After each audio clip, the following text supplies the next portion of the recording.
നമ്മുടെ സർക്കാരും നമ്മുടെ ബാക്കി എല്ലാ വകുപ്പുകളും അധ്യാപകരുടെ മേൽ കാർക്കിച്ച് തുപ്പുകയല്ല, അവരുടെ നെഞ്ചിലേക്ക് ഒരു കാഠിന്യമേറിയ കടാര കൊണ്ട് കുത്തിയിറക്കുകയാണ് ചെയ്തിട്ടുള്ളത്.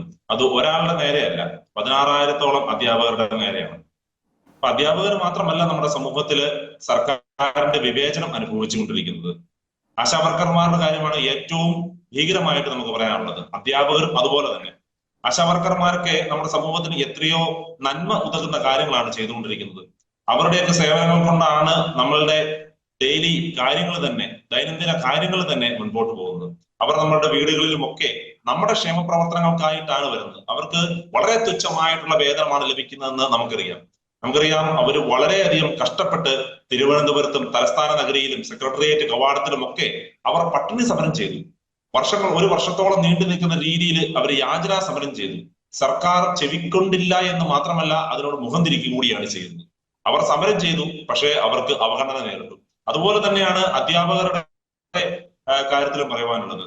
ഭിന്നശേഷി പ്രശ്നം എന്ന മറവില് 16,000-ലധികം അധ്യാപകർക്ക് കിട്ടേണ്ട മാസാമാസമുള്ള ശമ്പളം സർക്കാർ അവിടെ മുടക്കുകയാണ് ചെയ്യുന്നത്. അതുവഴി സർക്കാരിന് ഭീമമായ കോടികളുടെ ലാഭമാണ് ഉണ്ടാകുന്നത്. പാവപ്പെട്ടവന്റെ പട്ടിണി കഞ്ഞിയിൽ കൈയിട്ട് വാരിയിട്ട് വേണമോ ക്ഷേമപരമായ സർക്കാർ, അല്ലെങ്കിൽ തൊഴിലാളി വർഗത്തിന്റെ പേരും പറഞ്ഞ്, അല്ലെങ്കിൽ തൊഴിലാളി വർഗത്തിന് വേണ്ടി ധാരാളം സമരങ്ങൾ നയിച്ചിട്ടുള്ള ഈ സർക്കാരിന് അവരുടെ ദൈനംദിന കാര്യങ്ങളുമായിട്ട് മുമ്പോട്ട് പോകുവാനായിട്ട്?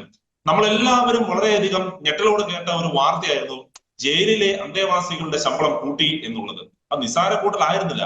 നമുക്കൊന്ന് അതിവിദഗ്ധമായിട്ട് കീറി മുറിച്ച് തന്നെ പരിശോധിക്കേണ്ടതുണ്ട്. വിദഗ്ധ തൊഴിലാളിക്ക് 168 രൂപയിൽ നിന്ന് 620 രൂപയാണ്. അതായത് ഏറ്റവും വൈദഗ്ധ്യമുള്ളവന്, സ്കിൽഡ് ലേബറിന് 168-ൽ നിന്ന് 620 രൂപ. അർദ്ധ വിദഗ്ധന്, അതായത് സ്കിൽഡ് ലേബറിൽ പകുതി മാത്രം കഴിവുള്ളവന് 560 രൂപ. എനിക്ക് തോന്നുന്നത് 63-ൽ നിന്നാണ് 560. ഏകദേശം 10%, 10 ഇരട്ടിയോളം അവിടെ വർധനവ് ഉണ്ടായി. അതോടൊപ്പം തന്നെ യാതൊരു വിദഗ്ധനും അല്ലാത്തവര്, യാതൊരു വൈദഗ്ധ്യവും ഇല്ലാത്തവന് 530 രൂപ. ഒന്ന് ഓർത്ത് നോക്കുക എത്രത്തോളം ഭീകരമാണ് നമ്മളുടെ നാട് എന്ന് നമ്മൾ ഒന്ന് ഓർത്ത് നോക്കേണ്ടതുണ്ട്.